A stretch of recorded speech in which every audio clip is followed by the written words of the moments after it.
Hi friends, welcome to my channel. இப்போ நம்ம egg rice எப்படி செய்யறதுன்னு பார்க்கலாம் வாங்க. அதுக்கு ஃபஸ்ட்டு பேன் ஹீட் பண்ணிவிட்டு ஆயில் வந்து 2 டேபிள் ஸ்பூன் ஊற்றிக்கலாம். ஆயில் ஹீட் ஆனதும் சீரகம் 1/4 டேபிள் ஸ்பூன் சேர்த்துக்கலாம். இப்போ அது பொரிஞ்சதுக்கப்புறமா நான் பச்சை மிளகா வந்து 1 கட் பண்ணி வச்சுருக்கேன். நல்லா பொடிசாக கட் பண்ணி அதுவும் சேர்த்துக்கலாம். இப்போ அது பொரிஞ்சதுக்கப்புறமா நான் பூண்டு வந்து குட்டி குட்டியாக கட் பண்ணி வச்சுருக்கேன், அதுவும் சேர்த்துக்கலாம். இப்போ இது பொரிஞ்சதுக்கப்புறமா கருவேப்பிலை ஒரு கொத்து சேர்த்துக்கலாம்.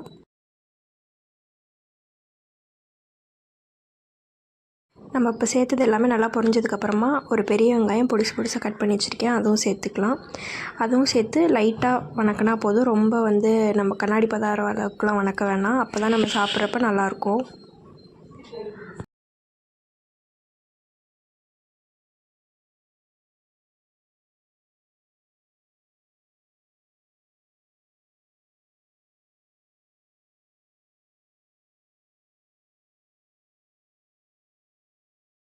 பாருங்கள், இந்த அளவுக்கு வணக்கினா போதும். இப்போ மசாலா ஆட் பண்ணிக்கலாம். மஞ்சள்தூள் வந்து 1/4 டேபிள் சும்மா கம்மியாக போட்டுக்கலாம்.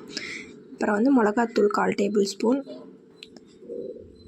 மல்லித்தூளும் 1/4 டேபிள் ஸ்பூன் கம்மியாக போட்டுக்கலாம். நம்மள்ட்ட சிக்கன் மசாலா இல்லைனா கரம் மசாலா ரெண்டுத்தில் ஏதாவது ஒன்று 1/2 டேபிள் ஸ்பூன் போட்டுக்கலாம். அப்போ தான் நல்லா டேஸ்ட்டாக இருக்கும். இப்போ அந்த மசாலா வந்து கருக்க விடாமல் நம்ம நல்லா வணக்கிக்கலாம்.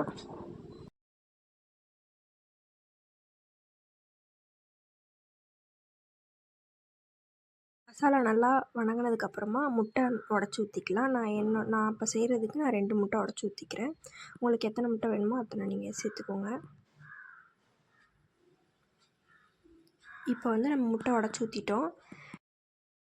இப்போ இந்த முட்டையெல்லாம் நம்ம சட்டியில் ஒட்டாத அளவுக்கு நல்லா போட்டு நம்ம மிக்ஸ் பண்ணிக்கலாம். இப்போ இந்த ஸ்டேஜில் உப்பும் சேர்த்துக்கோங்க. முட்டைக்கு தேவையான அளவு, நம்ம சாப்பாட்டுக்கு தேவையான அளவும் போட்டு சேர்த்துக்கோங்க. நல்லா அந்த சட்டியில் ஒட்டாத அளவுக்கு நம்ம நல்லா போட்டு கிண்டிக்கலாம். நான் காமிக்கிறேன் பாருங்கள், இந்த அளவுக்கு உதிரியாக இருக்கணும் முட்டை. இப்போ வந்து நம்ம சாப்பாடு ஆட் பண்ணிக்கலாம். ஸ்கூல் போகிற பசங்களுக்கு, ஒர்க் போகிறவங்களுக்குலாம் இது வந்து நம்ம டிஃபனுக்கும் கட்டி கொடுக்கலாம். நல்லா டேஸ்ட்டாக இருக்கும். நம்ம இப்போ சாப்பாடு ஆட் பண்ணிக்கிட்டோம். சாப்பாடு ஆட் பண்ணி 1 2 கிளறிக்கோங்க ஃபஸ்ட்டு. இப்போ இந்த அளவுக்கு கிளறிட்டு நம்ம மிளகு சீரகத்தூள் இருக்கும்ல, அது வந்து நல்லா மலைச்சாரல் மாதிரி உங்களுக்கு தேவையான அளவு தூவி விட்டுக்கோங்க. இப்போ நல்லா காரமாக நல்லாயிருக்கும் டேஸ்ட்டாக. இப்போ போட்டு நல்லா நம்ம மிக்ஸ் பண்ணிடலாம். அவ்வளோதான், நம்மளோட டேஸ்டியான எக் ரைஸ் ரெடி ஆயிடுச்சு. பாருங்கள், நல்லா உதிரியாக நல்லாயிருக்கு.